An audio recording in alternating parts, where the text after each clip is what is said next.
Hey guys, welcome back to Big Riff Energy. It is Monday, March 13th. This episode is going to be the first in a series where I discuss making a Spirit Adrift EP album or release. It's funny, I had this idea a few days ago, and then I received an email from Eric, which I'll read right now. Eric said, I got into Spirit Adrift after seeing the Angel and Abyss vid. I immediately gravitated towards the Randy Rhoads-esque riffs, licks, and the clean vocals. I appreciate that you incorporate these elements while maintaining a modern sound and avoiding a throwback aesthetic and production value. It truly comes across as honest. Thank you, Eric. That's awesome. That's definitely the goal, so appreciate that. Eric goes on to say, I'm stoked about the podcast and really enjoy listening to your thoughts and how you dissect the various topics. Thank you. I would be interested in an episode on the origins of Spirit Adrift and how you built it into what it is today. My understanding is you started the project really just for yourself with no true intentions of making it public. As somebody who just started a band, put out a digital EP last year, and booked our first few shows, I want to know the dirty details about your grind and the work it took to breathe life into your project and make it something I feel is bigger than yourself. All the mundane business shit, there's a lot of that. The milestones, the setbacks, and everything in between. Thanks for the email, Eric. I will discuss all that, but I think rather than trying to take that all on in one episode, I'm going to incorporate that in these episodes where I'm talking about making the various Spirit Adrift releases. Eric's band is called By Way of Fire, for anybody interested. Thanks for the kind words too, man. Really appreciate that. So yeah, this episode I'm gonna talk about two different releases. The very, very first EP, Behind Beyond, and the first full-length, Chained to Oblivion. They were both recorded in 2015, and to be honest, my memories of that year and those recording experiences are so fragmented and hectic and crazy that I don't think I remember enough to do a full episode on either release. And you'll see why once I kind of tell the story of making these. So yeah, I got the insert to Behind Beyond here. And it says it was conceived and recorded during the 5th month of 2015, which is sort of halfway true. It was recorded in May of 2015, early May.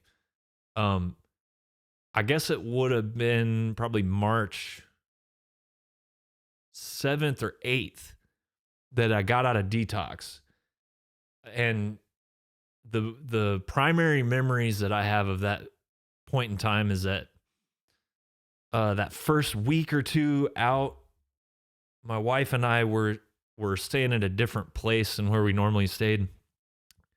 Sort of like a staycation, just to kind of get me on track while I was going through all the neurons coming back to life. And it was just early sobriety when you've been fucking out of your mind for that long is really intense. It's like it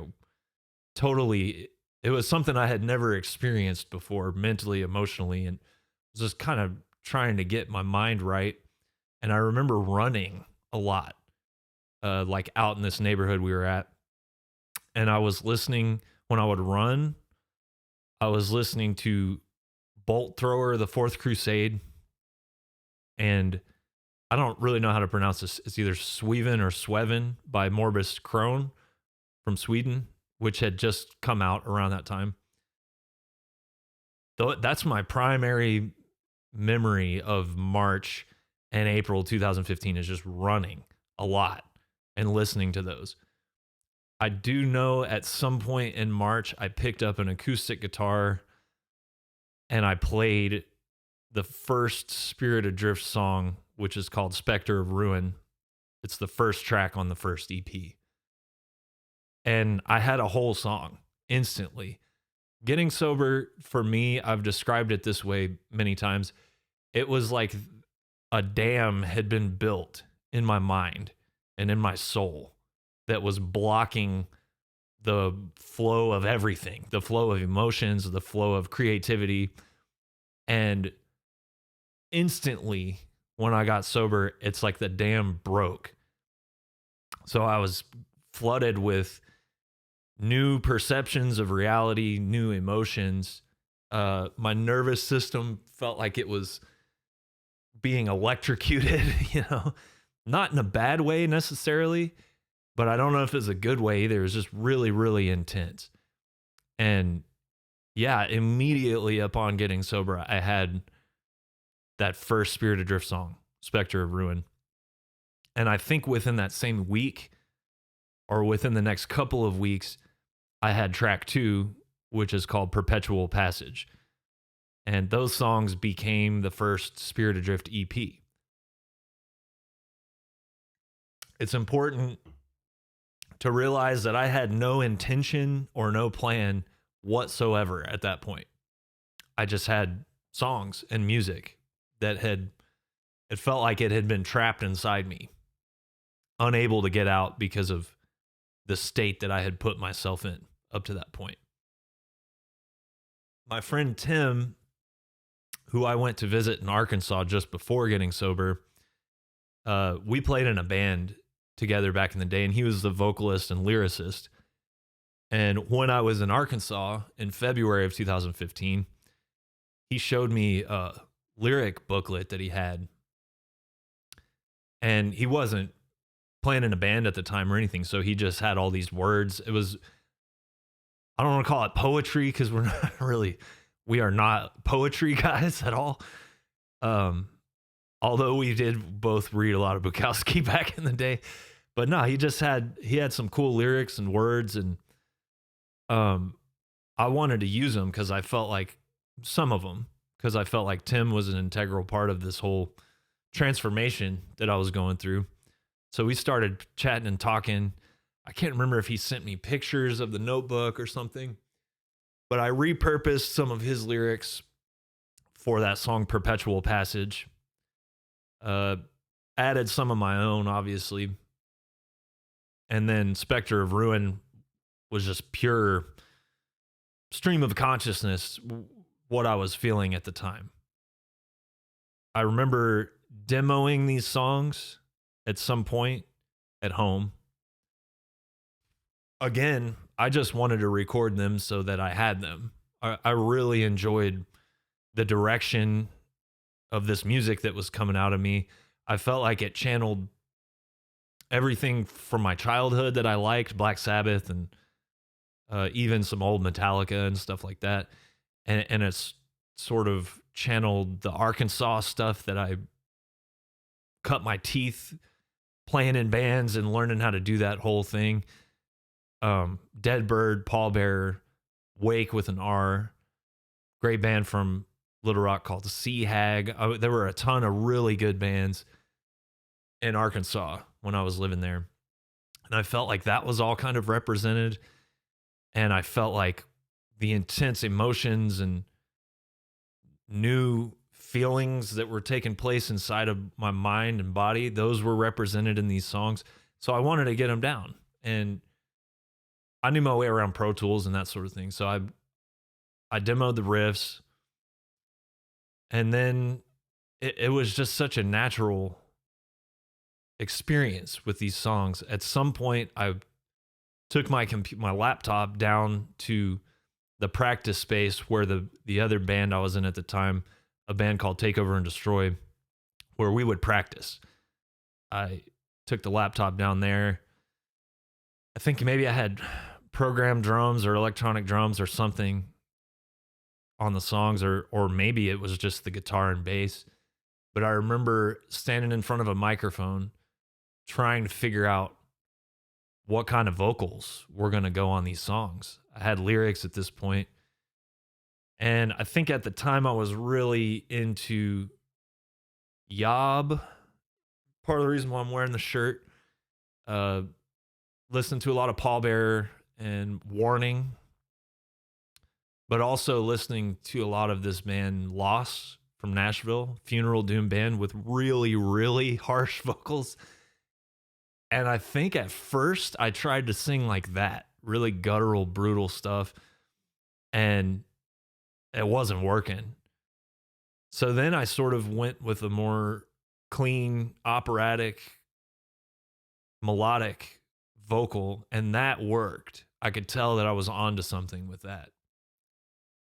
At some point in this process, I spoke to the drummer of the band I was in at the time and asked if I might be able to go down and practice drums on his kit. And he was super cool about it, said yes. I had played drums as a kid briefly. It's a long story, but there was a hip, new, cool youth minister at this church that I had gone to before I stopped going to church because I realized it was all bullshit.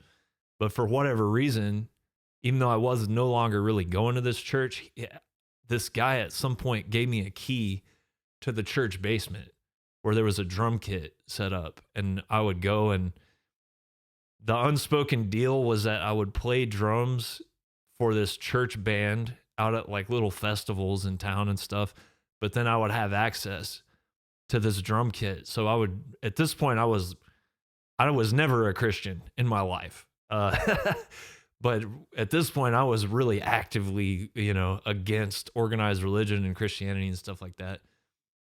But the quid pro quo was that I would play with this church band, and I had unlimited access to a drum kit. So I would go to this church on my own and like play Pantera songs on the drums and Slayer songs, stuff like that. But I mean, this is when I was like 16 years old. So 11 years later, my drum chops were not what they once were, but I would just start practicing the drums at night. I remember going down and, I was working during the day, driving for Uber, doing stagehand stuff, working big shows, AV stuff, and setup for like big rock concerts around Phoenix and country stuff, all kinds of stuff. And then at night, I would go to our practice space when there was nobody there during the week, and I would practice drums from probably midnight till 4 in the morning, 3, 4, 5 in the morning, go home, sleep, wake up, do it all over again. And my drum chops started picking back up. At some point, I realized I wanted to record this stuff. And at some point, I mentioned that to my dear friend Bob Hogue in Phoenix, who had recorded the other band I was in. Bob's one of my favorite people. He works at a studio and co-owns a studio in Mesa, Arizona called Flying Blanket. And Bob kind of told me, listen, if you're going to record this, let's do it. Let's me and you do it, and let's do it right. Don't skimp on it. I'll work with you. We'll figure it out. So I booked studio time in early May. Now keep in mind, I got out of detox March 7th, 8th, somewhere around there. I think we recorded this stuff in early May, definitely in May. So a couple months later, we spent 3 days on it. 2 days tracking, 1 day mixing. And that was it. That's his first EP. I got it's right behind me, but I got the insert right here. And I kept myself anonymous for some reason. I think it was a mix of not being confident and still being on shaky footing just in life in general. I also think that I didn't want any, if people did hear this, I didn't want their reaction to be influenced by anything I had done previously or the other band I was in. Takeover and Destroy at this point was pretty popular. We had done a few pretty great tours and had a fan base, and people knew me from that band and knew me from previous bands that I was in Arkansas. And I didn't want that to influence people's opinion of it. And I also didn't, I was friends with a lot of people that wrote reviews for stuff like Invisible Oranges and all that sort of thing. And I just wanted to make sure that any feedback that I got on this music, if I ever did let anybody hear it, which I still wasn't sure about, I just didn't want people's relationship with me to influence the feedback I was getting. I wanted some real, raw, honest feedback. So, 3 days we recorded this EP, mixed it. At some point in there, I started shopping it around. Once it was mastered, something in me, I guess, was wondering, is this good enough to do something with? I thought it was. I thought it came out really great. That first EP is still one of my favorite Spirit Adrift releases. It's pretty different from what we sound like now, but really it's not that different. If you listen to that second song, it has all kinds of stuff. I mean, the songs are really long and slow for the most part, but there's some High on Fire, early Metallica, borderline like thrash, Celtic Frost parts on that second song, Perpetual Passage. So it definitely had some indicators of what our sound would turn into eventually. So I have this finished EP now and decide, you know what? I'm going to see if I can get somebody to put this out. And I went back to work doing the same thing that I had done with so many bands previously. This time, it's just a complete fresh start. So I think I sent it. I might have even sent it anonymously at first from like a Spirit Adrift email and not identified myself. I could be wrong there. But I believe I sent it to Relapse, Metal Blade, even some labels that I don't even think are active anymore, like Kamado. I sent it to anybody that I could think of. I will say about Metal Blade, everything that I've ever sent Metal Blade, they would respond, even if it was a rejection. And I think that's really cool. And I don't think it was just a stock response. And I've heard from people in other bands that they would always get a response from Metal Blade.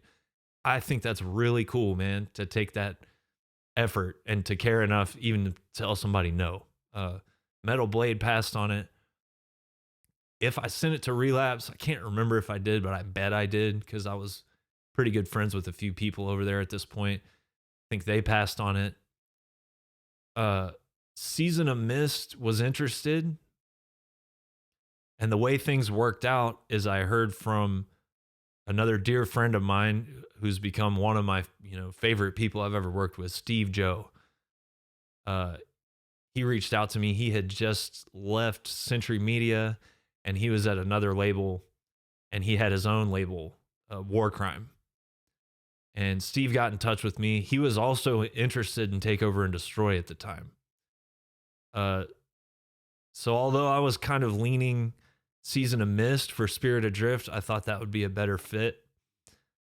I ended up having a conversation with Steve about signing both bands, just making it easy.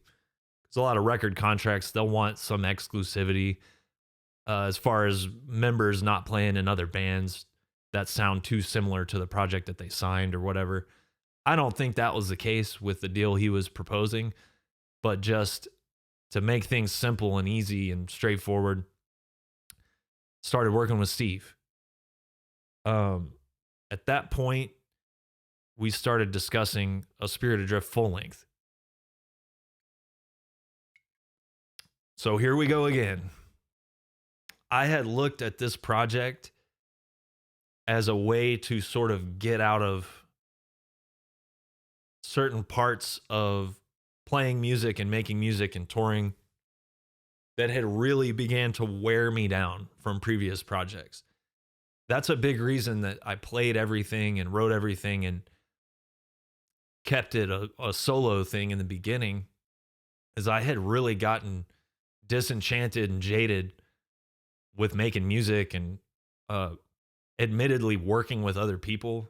I've never been good at that.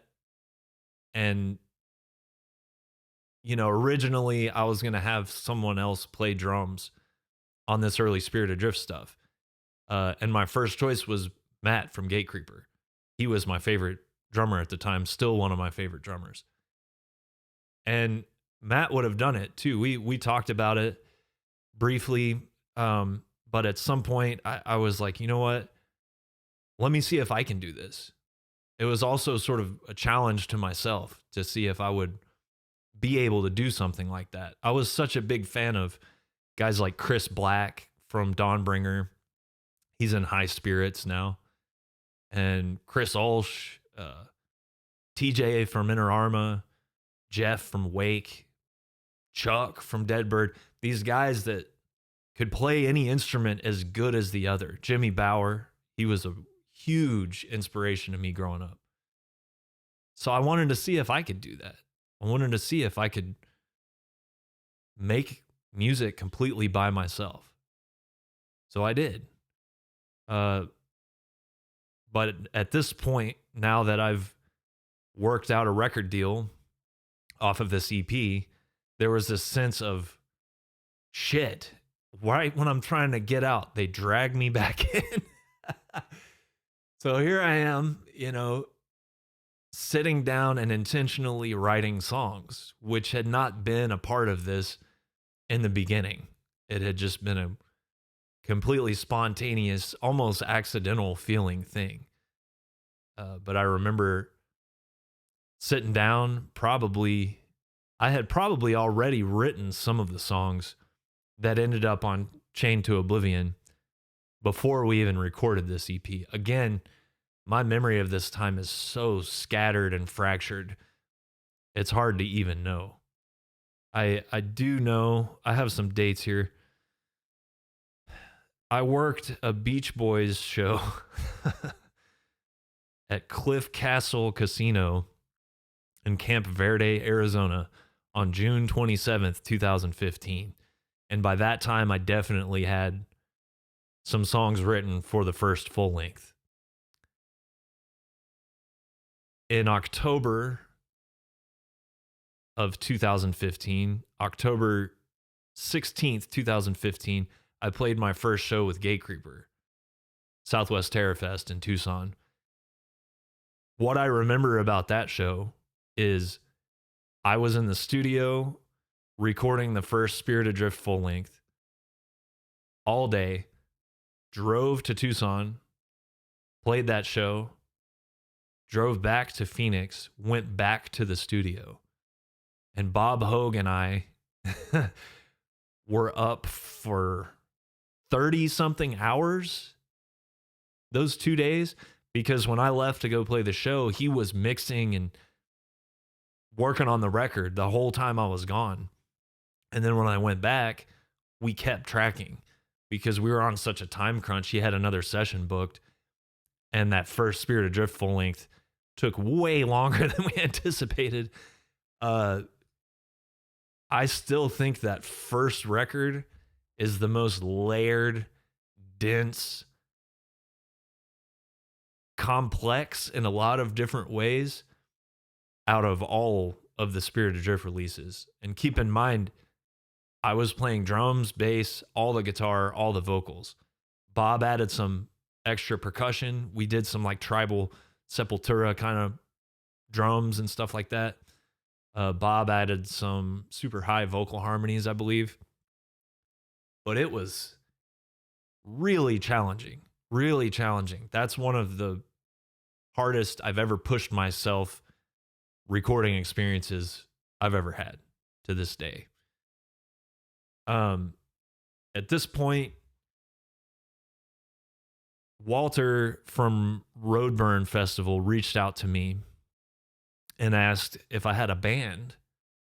And I apologize to Walter if he ever hears this. I think it's common knowledge now. I told Walter, yeah, I do have a band. We've been practicing a lot and it sounds really good. That was all total bullshit. And he asked us to play Roadburn, which didn't end up happening because of logistical challenges. But I have to thank Walter because that was the spark that made me put a band together. Spirit Adrift was never going to be a band. Spirit Adrift was a way for me to continue making music, which I love to do, but not having to be in a band, not having to tour, not having to do stuff with record contracts, not having to deal with other people that I didn't want to deal with. That was a big part of it at the beginning. Was it just a pure 100% expression of myself? Admittedly, the most selfish possible way of making music. And because Walter from Roadburn asked me to play Roadburn, Spirit Adrift turned into something else over time. And I'm glad that happened. I'm glad that happened because I found out that there is a way for me to be in a full-fledged band, touring, doing all that stuff, and not totally hating it. I thought at that point in my life that I was just done with all that shit. It's very frustrating. There's a lot of very frustrating things that go on, and a lot of things that will completely destroy the pure love that you have for making music and playing music for people. It feels like you're in a war at times, and that every external force is trying to make you hate what you're doing. And I think that can be any career. And that's on topic with another fan question that I got, which I'll be addressing momentarily. Let's see, we're 27 minutes into this. Man, I'm trying to think if that might have been super scatterbrain. I'm sure it was. But that's what I remember about making the first Spirit Adrift EP and the first Spirit Adrift full length. Steve Joe was an instrumental part of that. I want to thank him. He put Chained to Oblivion out on vinyl on War Crime Records, his own label. He really took a risk on that, and it paid off for both of us. I want to thank Jason Tomaszewski, who is the drummer for Take Over and Destroy, still is, who was kind enough to let me brush up my drum chops on his kit. I want to thank Shane Osell from Phoenix, Via Vengeance, look him up. He was very helpful with equipment and drumming tips and stuff like that. And I want to thank Metal Matt from Gate Creeper, who was very helpful as well. I couldn't have done those early recordings without those guys. And my friend Tim from Arkansas. I'm glad this all worked out the way that it did. Who'd have thought, you know? Spirit Adrift is booked to play a show with Metallica. I think back to March of 2015, and there's no way that I would have, if a time traveler had come back, if James Hetfield himself had come to my front door in a time machine and said, hey, we're going to be playing a show together. Oh, and it used to be called Castle Donington.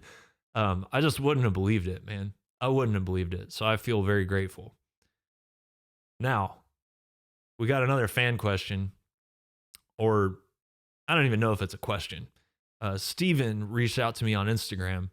And just so you know, guys, if you reach out to me on Instagram and send me a message, I might not see it. It go like, depending on if we're following each other or whatever, it goes to like a weird folder. So I don't even know how I saw this. But just take the extra time and send it to the Gmail, BIGRIFFENERGY@gmail.com, and I'll definitely see it. So Steven sent me a screen cap of a situation going on with the band Igor, and it was actually the band Cult of Luna that posted about this. But the subject, I'm going to fucking crack my knuckles here. The subject is merch cuts. As I have gotten older and a little more even-tempered, I try not to let my reaction to things be dictated by anger and rage and disgust. And I always try to give myself a moment to let those eruptions of emotions pass before I talk about something or react to something. But merch cuts are one of the most illogical, unfair, nonsensical piles of bullshit that's ever existed in any industry that there is.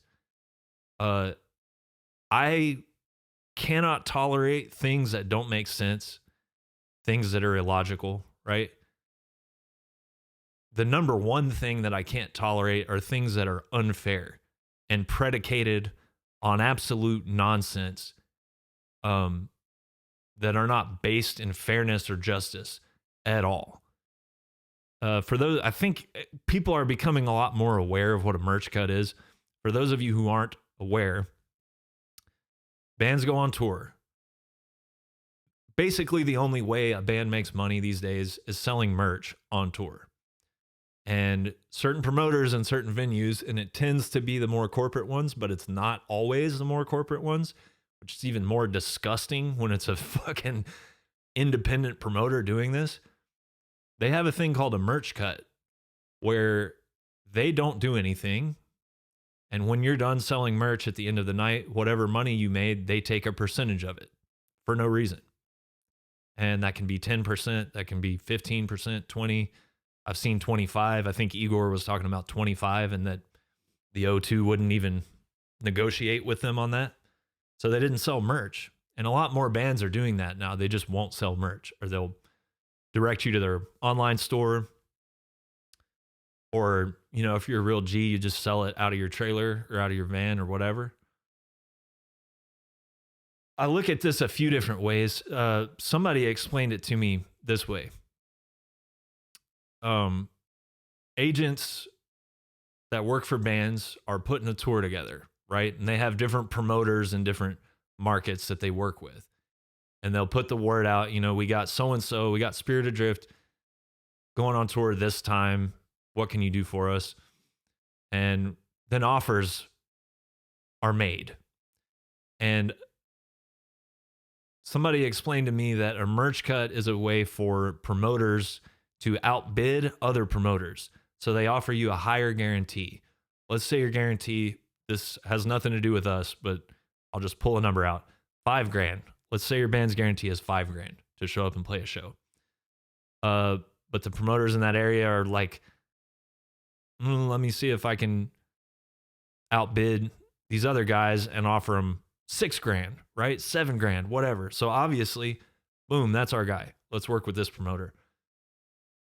The reason that he's able to outbid these other promoters is he's going to implement a merch cut, and he's just going to rob Peter to pay Paul on the back end, you know? The other way that I look at it personally is that it's a safety net for a promoter to not really have to make the show that successful. So basically, if he doesn't get that many people in there or doesn't really bust his ass promoting the show and make it a good show, he's not as at risk as much because he knows he's going to get a cut of this merch that he had fuck all to do with. I was the other day, I was going through all these receipts and stuff for the last year, trying to figure out my taxes, and I was getting really angry. I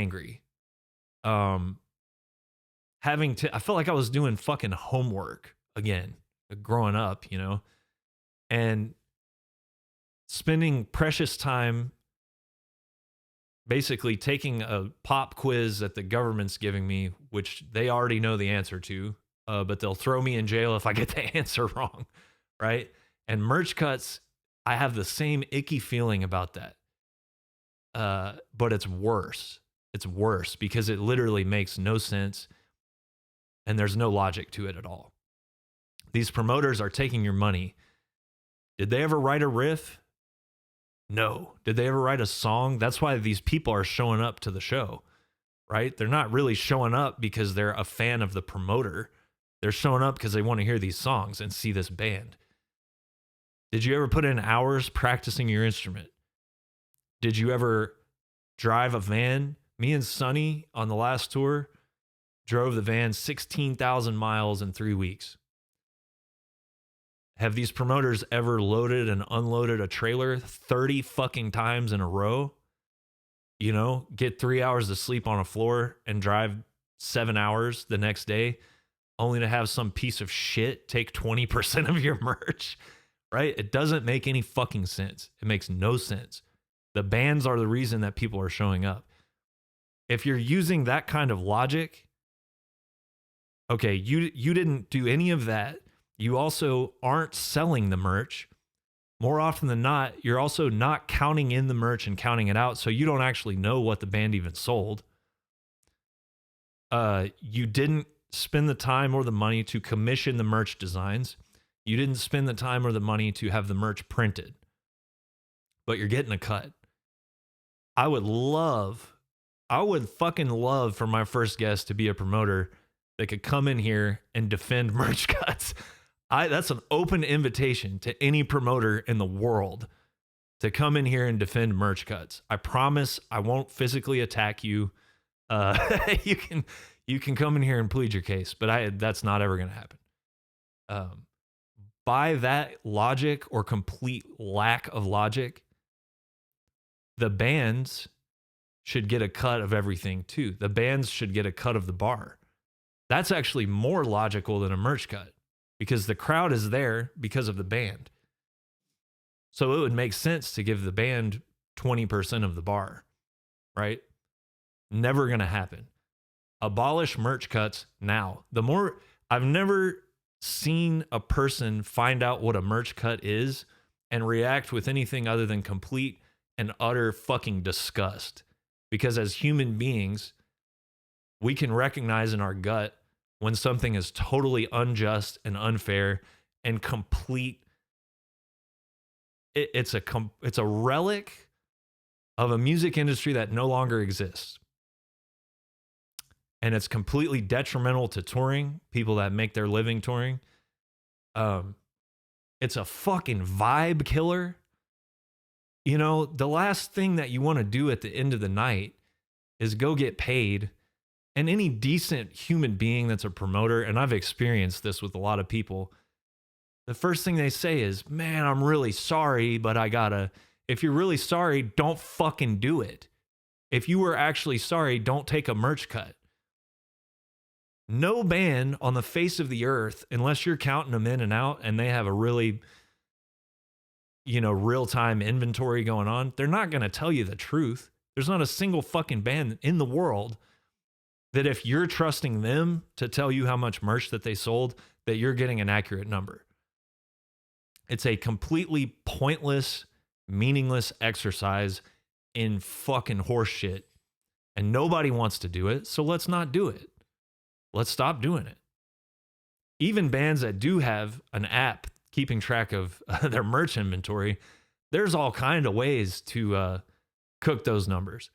I'm just saying what everybody already knows. Every promoter in the world knows that they're not getting a fucking accurate statement at the end of the night. I don't know why bands are like, I saw some band said they were going to stop touring. Don't do that. Just don't pay the merch cut. Just get your money by any means necessary. Listen to more 3-6 Mafia and shit like that. Get your money. These people are fucking cowards that are taking merch cuts, obviously. Get your money and leave. And don't fucking pay these things. There's probably people on the Spirit Adrift team that are pulling out their hair right now listening to this. If they are listening to this, I don't care. I don't give a shit. You're always going to get the truth on here, and that's it. One of those old whatever founding fathers guys said something about if a law is unjust, it is our moral responsibility to break that law. That's how I feel about it. I know that merch cuts are unjust. I won't pay them by any means necessary. We got stuck with a couple last tour, and it just, I'd love to bat 1,000 on a tour, not paying merch cuts, but I got caught slipping a couple of times. All right, we're at 40 minutes here. I want to talk about Wider Than the Sky by 40 Watt Sun. This is Pat Walker from Warning. As I mentioned, working on that early Spirit Adrift stuff, I was listening to a lot of Warning. I love Pat Walker's voice and delivery and his songwriting style. I was playing Psycho Vegas one year, and I was sitting down by the elevator, and who shows up but Pat Walker? Warning was playing that year. And I just said hi to him. I didn't want to bother him too much, but I told him I was a fan, et cetera, et cetera. And for whatever reason, he was just kind of like, you want to hang out with us? So I hung out with Warning pretty much all day. And then Matt from Gatecreeper and I watched their whole set and didn't move a single inch the whole time they were playing. This 40 Watt Sun album, this is his other project, came out in 2016. It's one of the most powerful, emotional records I've ever heard. It's not really metal. To me, it isn't completely dissimilar to Warning. The guitars are just not as distorted. There is a little bit of distortion. The last time I listened to it this last week, I noticed that the guitars aren't as clean as I originally thought they were. It's just not super distorted heavy guitar, but really meditative, powerful stuff. We were on tour with Yob in Europe last year, and we were playing this really cool, like super punk rock type of venue in Germany. And after sound check and setup and all that, we were all kind of milling around. And they turned the house lights off and turned the stage lights on, and it was kind of dark and moody in there. And the front of house sound guy put this album on, Wider Than the Sky. And this is one of my favorite tour memories, man. We just all kind of looked at each other and sat down on the stage and sat down on the floor and just listened to this album and just felt it. It's impossible not to feel it. Pat Walker is one of the great vocalists of all time. And he's a really nice guy. The year that came out, I got to hang out with him a couple of times. My wife went and saw Warning in Arizona after that Psycho Vegas, and he was super cool, man. So shout out Pat Walker. Really nice guy, really talented.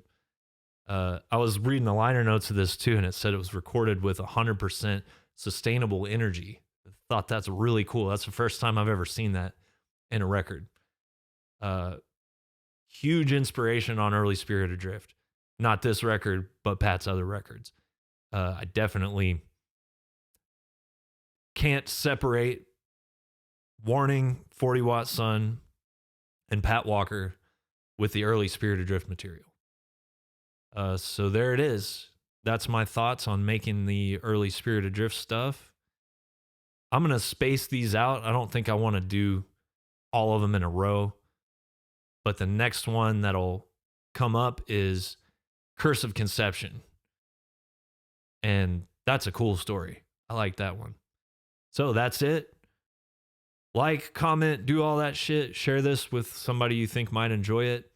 And keep on sending me questions and stuff to that email, bigriffenergy@gmail.com. And I will see you guys next episode. Thanks.